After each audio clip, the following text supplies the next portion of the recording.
Hello and welcome back to Paranormal NL Podcast, located in Newfoundland and Labrador, Canada.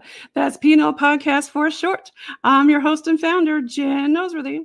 Thank you for tuning in to UPRN, United Public Radio Network, 107.7 FM in New Orleans and 105.3 FM on that Gulf. For tonight's Bigfoot and Skunk-Apes special on UPRN segment number 56, I've got a special guest waiting tonight backstage from Florida, USA, who I'll bring on shortly. Now it's time to grab your favorite warm drink, a few munchies, and find your cozy place and get ready for that show tonight. Paranormal NL Podcast is sponsored by the BOG team. It's a boots-on-the-ground BOG team doing historical paranormal investigations in Newfoundland and Labrador, Canada. Follow PNL Podcast and the BOG team on their Linktree, Paranormal NL Podcast, and smash those subscribe buttons. All BOG team music heard in the intro and exit is available for download on all social media and streaming music platforms. Tune in every Tuesday at 5 p.m. Eastern on UPRN for PNL Podcast with a YouTube and a Facebook live chat watch party. PNL Podcast believes in supporting international paranormal networking and highlighting global paranormal people, places, and things. Now, let's get on with the show tonight. I have on with me all the way from Florida. I'm going to pull her up on the stage. We've got Marie Dumont. Welcome. Hey, Jen. Welcome back. How are you? Good. Nice to see you. Yes, welcome back. You were previously on PNL Podcast 2024, back when I was doing radio all the way in season 2, episode 123, before I joined UPRN. So welcome back, Mid-Florida Bigfoot Research Group and team. So tell us a little bit about Marie for the folks listening around the world, the Mid-Florida Bigfoot Research Group who don't know anything about it. Okay. So again, I'm the founder. My name is Marie Dumont. I'm the founder of the Mid-Florida Bigfoot Research Group and research team. And my research team consists of Mike Aguilar, Ruby Jo Brew, Christina Lawhorn, and Bob Schmeltz. So Ruby Jo Brew, I think is what I mentioned, and Christina Lawhorn. Anyway, there's 5 of us. Anyway, we go out every single weekend. We are out in the swamps and woods of Florida every weekend. We have been doing this for over 6.5 years, and sometimes more than one. Oh, you got a picture there. You flashed that was you recently this weekend, wasn't it? Yes, that was just Saturday night. Yes. So I had my team and I had, we did 2 things. First of all, we went to the Everglades, Big Cypress Preserve, because we went to the Florida Alligator Festival. And it's held at David Shealy's place, the Skunk-Ape Research headquarters down in the Everglades in Ochopee, Florida. So he used to be on my team, blah, blah, blah. So he still, includes us. We still work together, etc. So after the Florida, I was going to say, don't you do some alligator wrestling yourself? Oh, me, I don't wrestle them. Yes, I've been on the back of a 7-foot gator before. Yes. I don't actually do wrestling, and no, not at all. But it was really good because the Seminole Indians, the Seminole and Miccosukes, alligator wrestling has always been there. It's been very traditional. They've been doing it for 100 years or so. So so we had a booth at the event, which was awesome.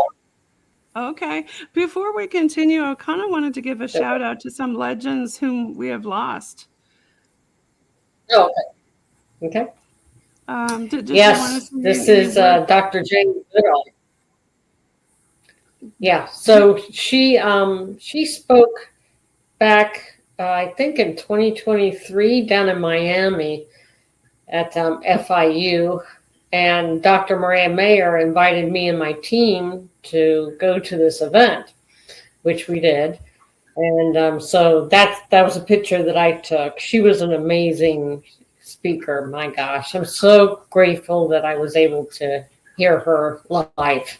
Yeah, And yeah, see, we've 'cause I've never like really listened to her, and she has some amazing stories. And there was one in particular that everybody was crying, and it's just an amazing story. Just an amazing soul, amazing woman, and it's all good. So anyway, can I continue talking about what happened this past Saturday at yeah, the? let's do it. Okay, so we had a booth at the Florida Alligator Festival, and then afterwards, my team and I had a overnight Everglades overnight skunk ape investigation and a camp out. So we had a bunch of people who signed up, wanted to go to that. And then there happened to be a film crew there who's doing a documentary, and you can see that picture right there. That's me with the director and the film crew. So they went out with us also. We had a huge group. We had like at least 40 people that went out on this hike, That which sounds fun. was amazing. Oh Did yeah, you and did you pick up any evidence on that hike that day? uh, no, nothing substantial. But the thing is, in the Everglades, there's very, very few trails that you can actually walk on. Otherwise, you're just walking in water, right? So that was Right. a dry trail.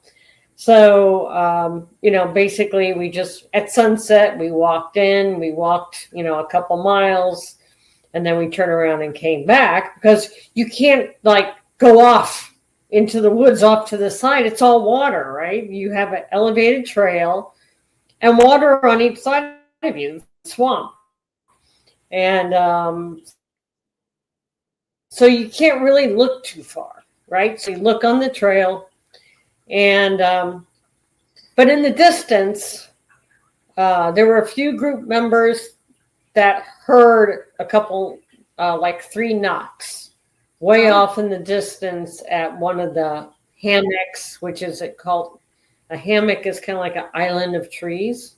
It's a dry area for animals. So wildlife will go to those places for them to sleep. They're either climbing in a tree to get out of the water to sleep, or they're going to a hammock, which is dry. So, but there's hammocks like all over the place. So they heard a couple knocks way off in the distance at one of the hammocks. But there was like 3 people that also had a paranormal experience out. Oh, okay. Which was, they said they saw a man standing over by the bushes, and then he just walked off and disappeared. So there was like 3 people that saw that. So that was pretty cool. In the past at that trail, I've captured EVP recordings out there on the same trail. So it's heavy Native American stuff out there. Oh, okay. Not interesting. I really love it when EVPs are captured. Yeah, we're having some audio issues tonight for the folks listening. Sometimes we've been having some wildfires here in Newfoundland and Labrador, unfortunately, and sometimes our Wi-Fi can get spotty out here in the middle of the Atlantic Ocean in Newfoundland. But what do you think about the upcoming, shall we say, the Patty film that's coming up for the anniversary? Do you have any words about that? I'm sorry. You got cut out. I'm sorry. What did you say? Okay, yeah, like we said, the communication, it gets kind of spotty. The anniversary for the Patty film is coming up soon. What do you think about that film? Oh, I personally believe it's legitimate. I think it's very real. There's been so much analysis done on that, and there's people who say they still claim it's a suit, and it very well could be, but I really don't think so. I don't, I don't think that anybody was able to make a costume that good back in the 60s. When you saw the old Planet of the Apes movies, those costumes were crap. And that was Right. back in the 60s. And Right. the thing, the biggest thing about that to me is, I'm sorry, but I don't really think a man is going to make a female Bigfoot suit if they were going to make a suit. I was going to ask you about that, the female part of it. Yeah. So I have some other pictures here that I'm sure you'd probably love to comment. It makes no sense that a man would. That's just, especially back in the 60s. Right. Yeah. So you've met a lot of other people over the years at all of your conferences. You mentioned Dr. Mariah Mayer. Mm-hmm. Mm-hmm. Yeah, I bet she lives down in Miami, and of course, there's. Did she share any? Yeah, we're good friends. Did she share any stories with you, Marie, about what she thinks about, the skunk ape and Bigfoot in Florida? She really doesn't talk about Florida that much, especially like skunk ape. She just doesn't. I don't know. She does the TV show, Expedition Bigfoot, and they typically go to, Oregon or Kentucky or Washington or Alaska and stuff like that. California, Northern California. Of course, those are like the major places where there's Sasquatch. So there's Russell Cord there. That was him 2 years ago. He's holding a artifact that was made by a Native American, a Ute Indian. So that's him there holding it. Yeah. And but she really doesn't.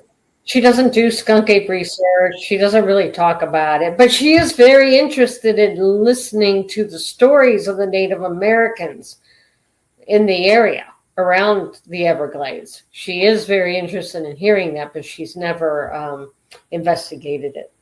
So. Now, Marie, for the folks listening who don't know what a skunk ape is, can you describe one? Okay, so I always say this about skunk apes. I really do think that we have, my team and I think that we have both in the state. We have both species. Is one, are they related to each other? Maybe. But the reports are very different. I'm in the Tampa area, which is like in the middle center, runs in the middle of the state. So everything south of us seem to be skunk ape reports, and they're very different from Bigfoot reports. The Bigfoot reports seem to be around Tampa and north of Tampa. That picture there is of the alleged skunk ape at Mayaca State Park that a lady took 2 pictures of, I think, behind her house of this creature that was stealing apples off the back of her porch. So it looks like an orangutan, but they typically are not. This one here, it kind of looks like it's almost at least 5.5, 6 feet tall, and orangutans are not that tall. So it could very well be a skunk ape. We don't know, but it doesn't make sense of an orangutan in the Sarasota area. It makes sense in the Everglades. Someone could release their pet out there. There's all kinds of, that's what the Everglades becomes, where people dump their exotic pets and things when they don't want them anymore. That's what they do with them, right? That was going to ask you about that. Like, could skunk ape be a crossbreed of these escaped animals? It could very well be. But the differences is skunk apes are reported to be at least 5 to 7 feet tall. They are less hairy. They're very thin, lean, and they have 4 toes versus 5 toes, and their toes are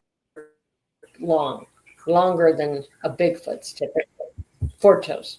Yep. Okay. And the reports, like Tampa and north of Tampa, are the traditional Bigfoot reports.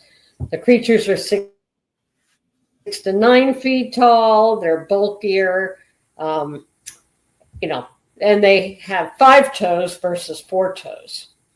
And the Bigfoot reports are the typical Bigfoot reports where, people hear them, they find footprints, people find structures, like cool designs and stuff like that. They make glyphs, they do vocalizations, but the skunk apes don't seem to do much of that at all, which is really unusual.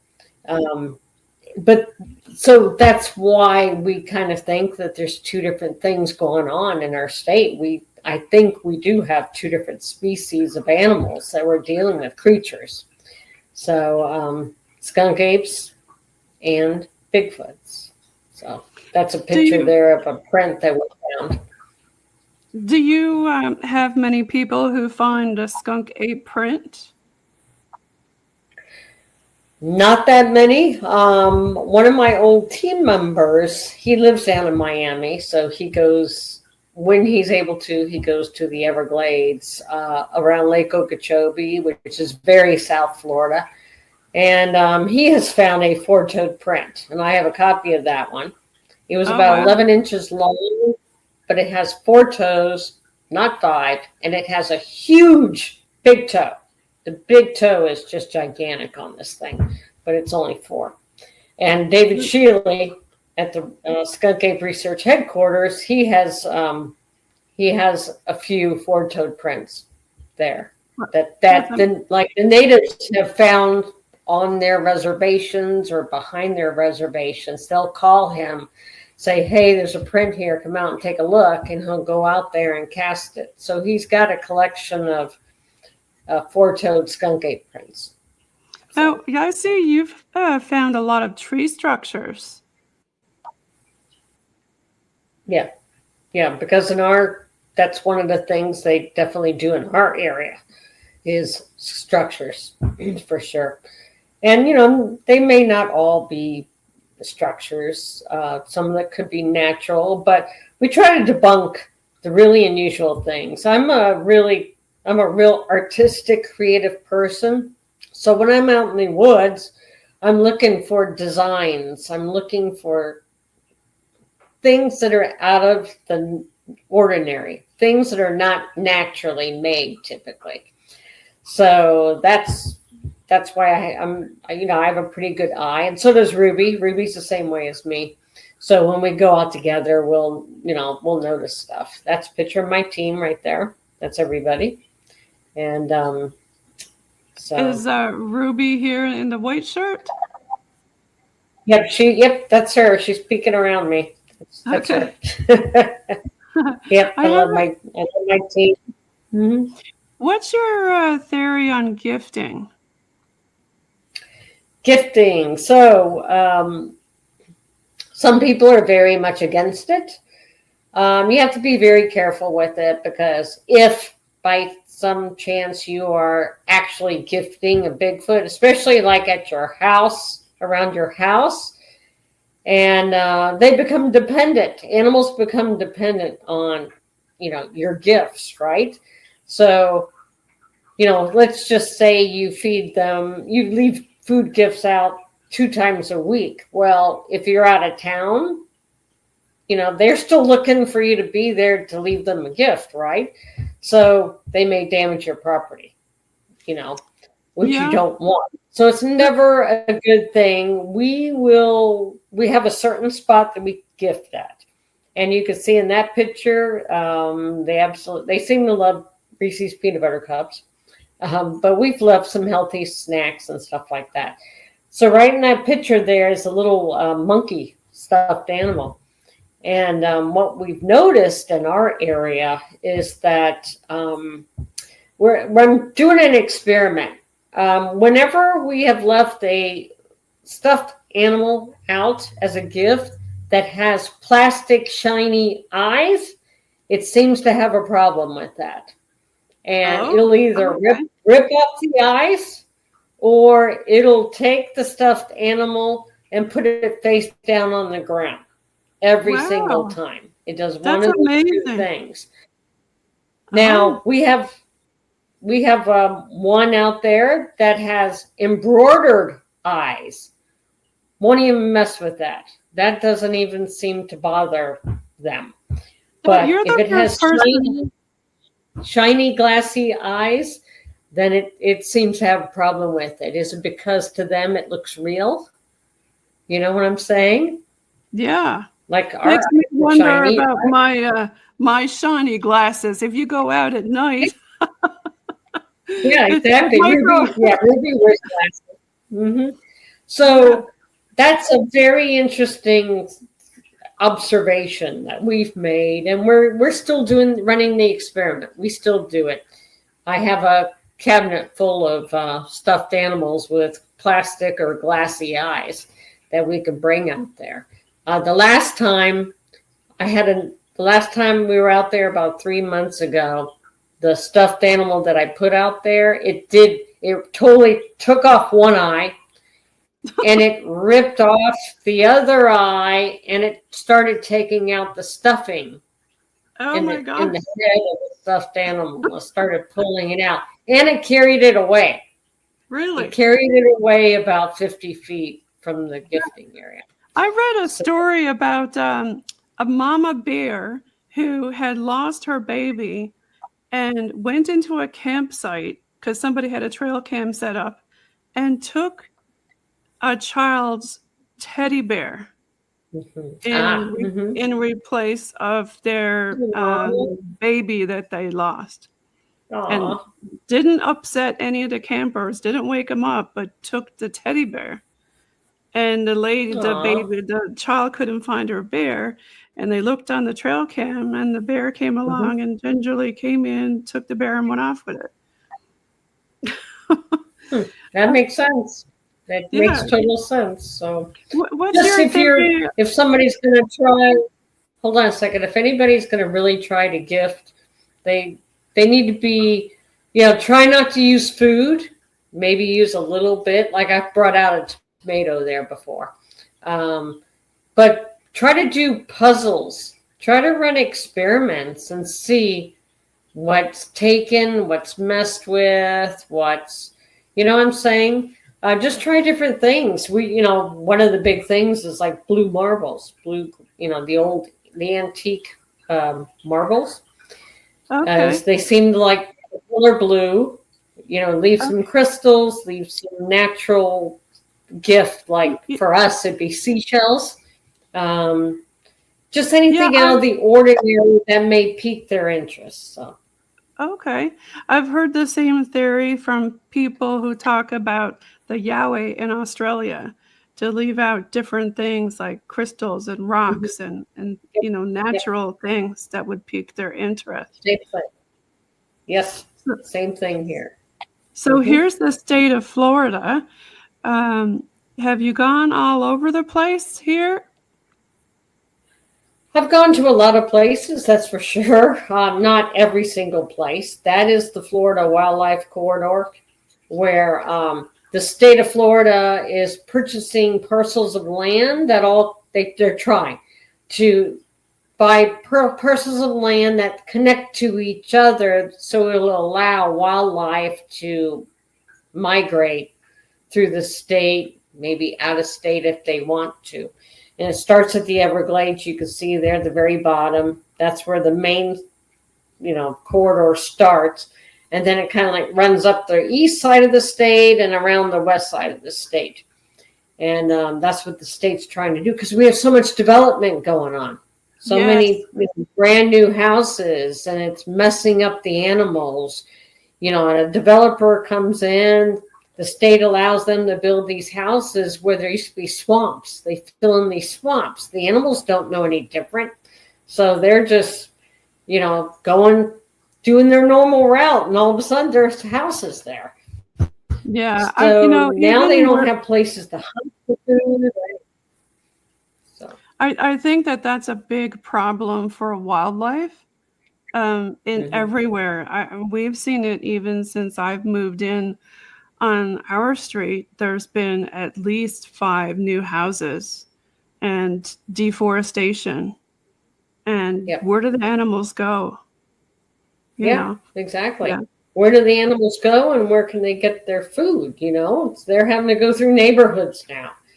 And it's very, very sad what's happening here in Florida. But that's, we're number 3 in the United States for having the most reported sightings or experiences. We're number 3 in the entire United States, and that's probably because of all of our development and all the people that are here, right? Could be. That, like I just said, the development, these new houses and stuff, now people are seeing a Bigfoot walk through their backyard, and that makes 100% sense. Yes, and that corridor map, if you line up the corridor map with a map of Bigfoot sightings and experiences, they almost line up perfectly. Oh, wow. Mm-hmm, mm-hmm. Amazing. And those happen to be like waterway areas too. So, okay. Now, this is something that your team made courtesy of Bigfoot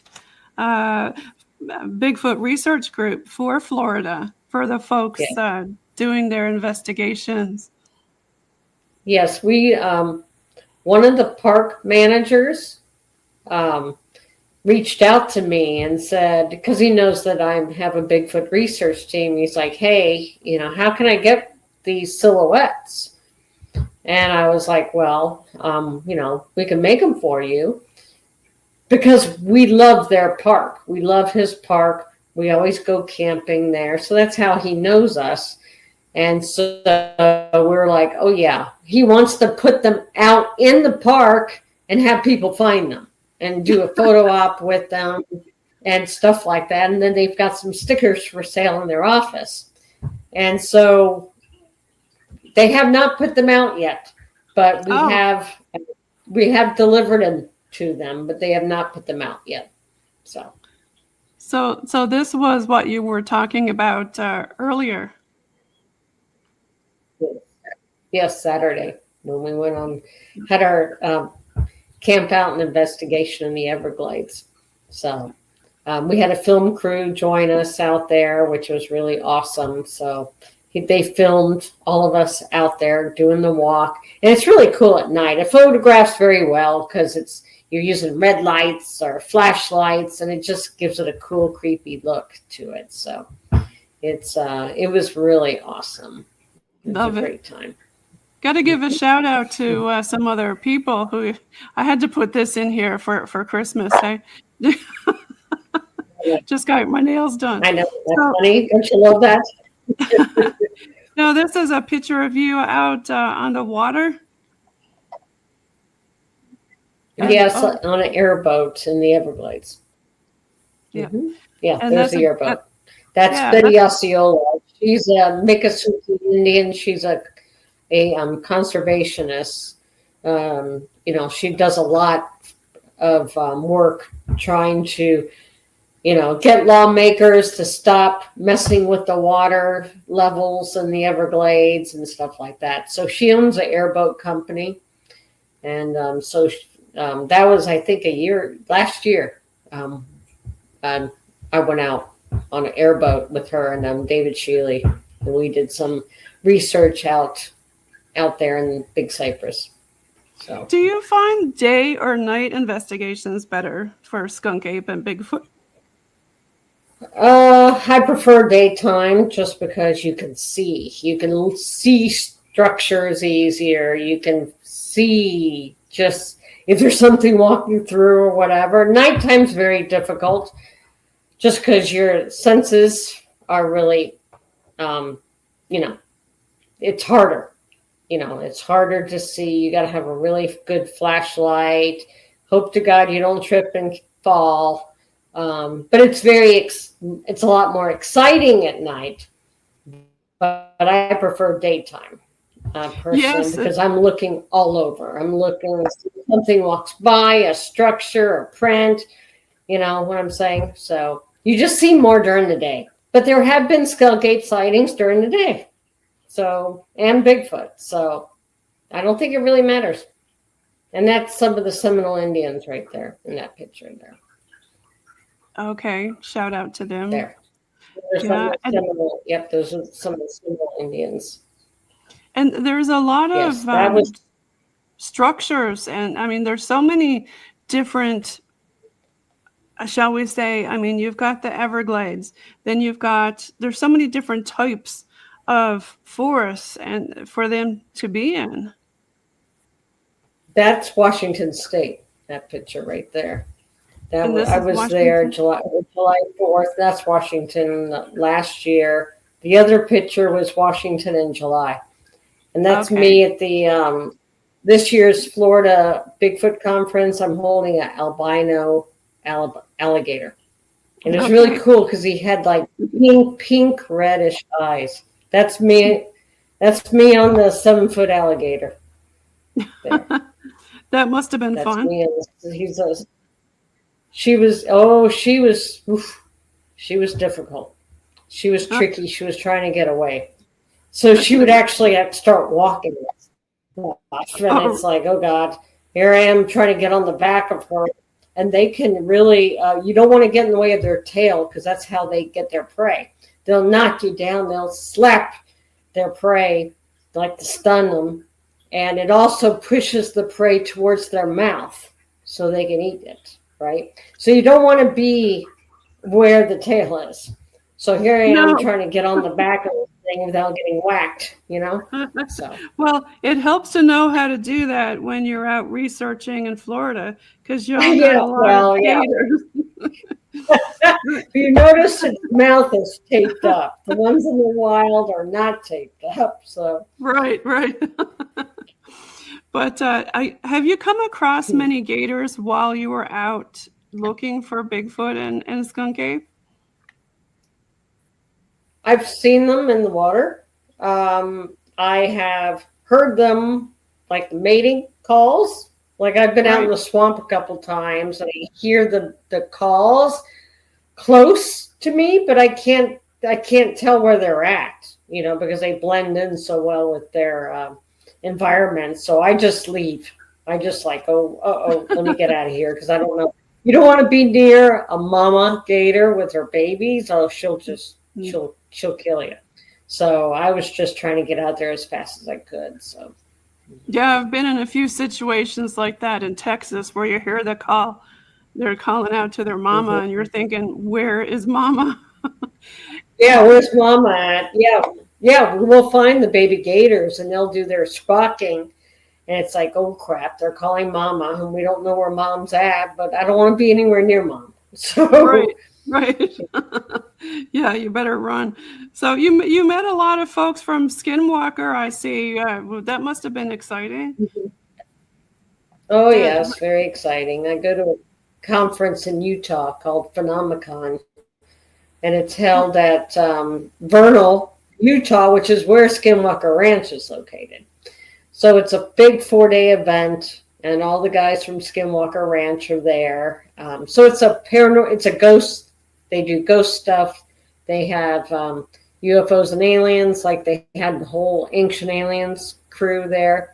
And then, of course, Bigfoot. So it's a very large event. So this was me with Dr. Travis Taylor after a rocket launch event that I went to. He was shooting off rockets like he does on the show.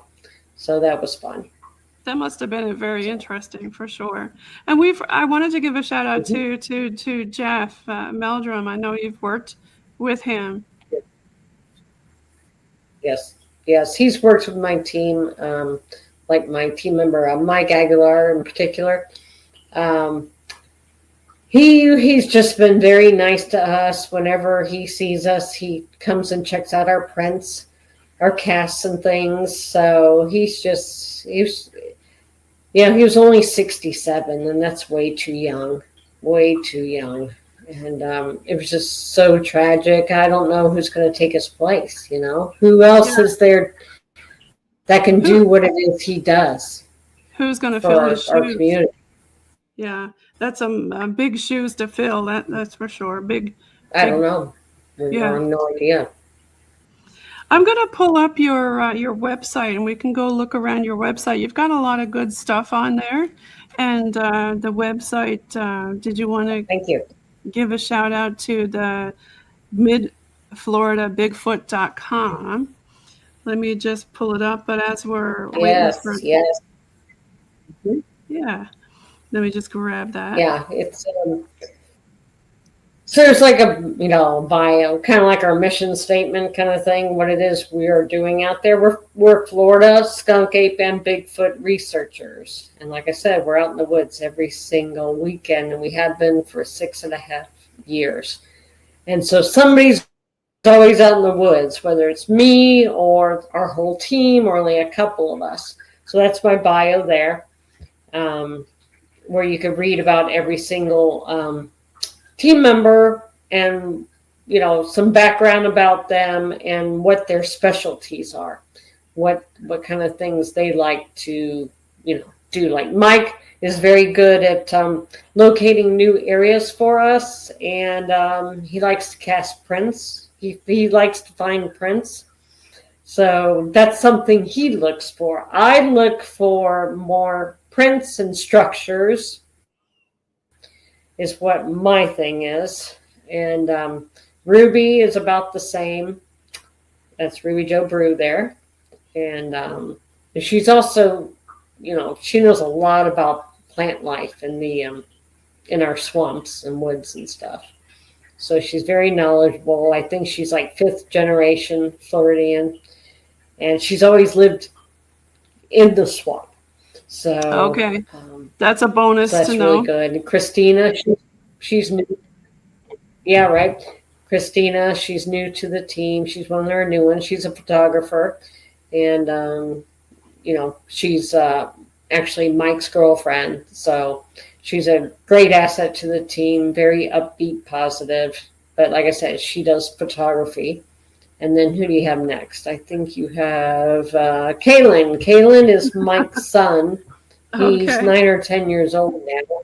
And so he's super interested in Bigfoot and doing the whole research thing. So he goes out with us on occasion. And he does the same thing. He likes to find prints and stuff. And he's going to be a good little researcher. That's Bob. He's the newest member of our team. And he's always been an outdoorsman, but his specialty is research equipment. He has some, military grade night vision goggles. He has high-end thermal, thermal camera goggles and stuff like that. Right. Mm-hmm. So he's got like just about everything you can think of he has, so which is a bonus for us. And then Dr. Bill Hewitt, he's a part-time member of our team. He also belongs to another team, but he's the one that found 4-toed skunk-ape print. The copy that I have was found by him down south. Okay, perfect. And then the next one is his wife, Bettina. So they go out together and do research. And we've been out with them several times whenever we get the opportunity. So they're really good. And they're more skunk-ape because they're down south by Miami, right? So you've got a really large team. Yeah, it used to be larger. Yeah, it's hard. It's hard to have a large team. I like it being about 5 or 6 people is what I'd like it to be. So yeah, this is the research gallery here where you can see all kinds of weird things that we have found here in Florida, strange, stick arrangements. You can see here, there's all kinds of stuff. So this is where I post our really good What's your favorite structures. thing, Marie? What's your favorite thing that you found since you've been doing all this? Oh goodness, found. Oh boy, there's just too many things that I have found. I'd like see this thing in the middle right there, that brown thing. Go. All right, we look right there. Stop right there. All right. In the middle there is a picture of me and Renee Holland. She used to be on a Finding Bigfoot. But the picture to the left, this clump in the trees, I found that down in the Everglades, and it was a cluster of vines, a very large cluster of vines. That looks like a hammock. It It's does. about at least 10 feet long and about 8 feet wide. It's made of thousands of vines. So it's the Wow. perfect place for a creature to climb up there and sleep Yeah, it or look does. It looked like a over. hammock. Yeah, That's it looks just like a hammock. And that's exactly what I thought it was. And I'm like, oh my God, this is perfect. It can just get out of the water, climb, climb, climb, like a skunk ape can climb up there and just sleep. Those are thousands of vines. Our vines here in Florida are really strong. One vine will trip you and it will not break. And that's thousands of vines. So I'm sure that can hold a lot of weight. But it looks so like when a hammock. so something with ginormous strength had to have made that. Yes, yes. Yeah, you think of Florida Panthers assembling that? No. It takes something with No. hands to make something like that. And So a human wouldn't necessarily be able to do that by themselves. no, no, no, because number one, it was just off the path, the trail. It was about maybe 6, 8 feet away from a dry trail. So um, why would a human go off into the water to climb trees in order to get up there? That doesn't make sense at all when it's right off a trail. So, but we don't know what made it. It was just a very cool, interesting find down in the Everglades. And that was probably about 4 years ago. Now So, you've got to yeah, there's a watch bunch for of strange. a lot of other things like snakes and have Oh, you yeah. ever had a snake bite? Or I see you wear the snake boots. Oh, yeah. You see, there's a picture right there of a rattlesnake. We have stepped on rattlesnake, like stepped on the head of a rattlesnake. We have encountered water moccasins, which are cottonmouths, they're both extremely poisonous. So we don't encounter them that often.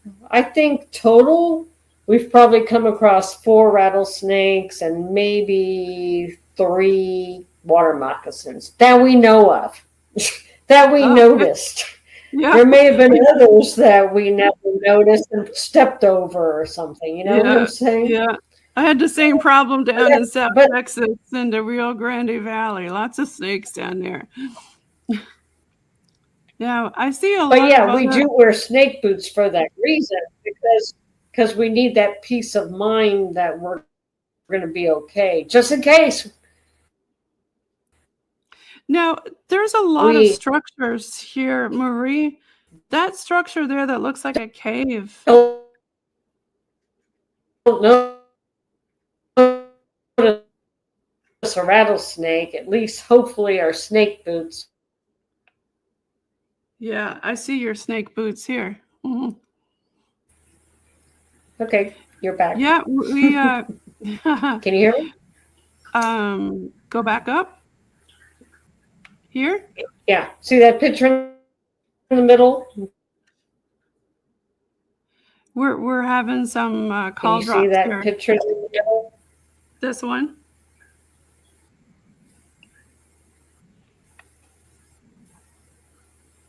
Our audio is having some issues. Can you hear me okay? Yeah, if you can a little bit. You're looking for see where the red, that one right in the middle. This Yes. one. See that Okay. cast, the Yep. picture of the cast with the red background Yes. there? Yep. That's a four-toed print. That's the one that I have. Look at the size of that big toe on that It's huge. Yeah. That's definitely thing. Right there. something very different. Definitely not Yeah, it's got human. Right there. Right. Interesting. Right. Yep. 4 toes with a gigantic big toe. Yeah. That's from the Everglades and the Big Cypress Preserve is where it was found. Okay. Yeah, there's a lot of different things that you found. What's this? Handprints? The what? I'm sorry. Did somebody find handprints on their window? Handprints? Yes. Yeah. So Dr. Bill Hewitt down in Miami, this is one of the things that he also encountered there, where something a couple times went alongside their car and would just do finger drags.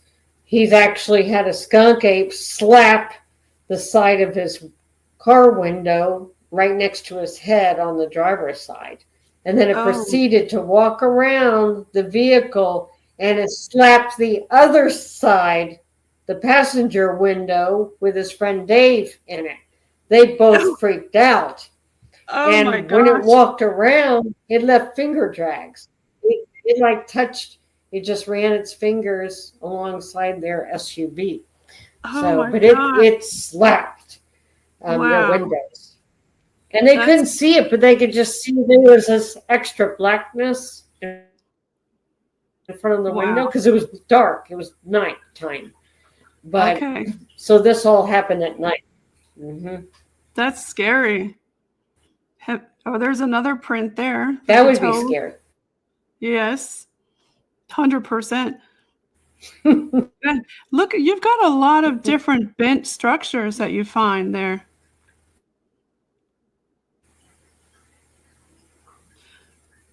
A lot of different structures. Yeah. So you've got a lot of evidence here on your website for sure. I know we're having some issues with our audio. I'm going to take this off stage. There we go. Can you hear me now? Okay. So I'm going to pull your... yes. It would be extremely scary.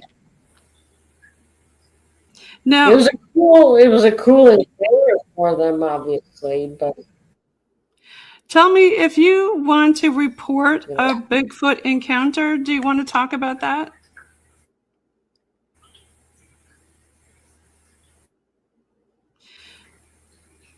Do you want to talk about reporting? You're cutting out. I can't hear you. Okay. So we're looking at Marie Dumont's website, Mid-Florida Bigfoot Research Group.com. Check it out. I'm going to pull that off stage now. I can't hear you. Can you hear me now? Oh, okay. Okay. Marie, thank you so much for being on our show tonight. I know we're having some audio difficulties, so we're going to leave now. I'm going to let you give some shout outs to your fans and where people can find Mid-Florida Bigfoot. Yes. On Facebook. And I have over 10,000 members of my in my group, and probably 70% of those group members are Floridians, which is really good, very encouraging, because I want to be the Florida resource for Bigfoots and skunk-apes here. So everybody follow there, Marie. Mid-Florida Bigfoot. We have a YouTube channel, Mid-Florida Bigfoot. Yes, and they're also on Instagram, and you can follow them on again on their website. And Marie, thank you so much for being on the show tonight. And sorry everybody for some of the audio difficulties that we've had. But I want to wish everybody a Merry Christmas. And Marie, I hope you have a great Christmas. We're going to leave now with some Bog Team music. Oh, thank you. You too. Thank you, Jen, for having me on again. It's good seeing you.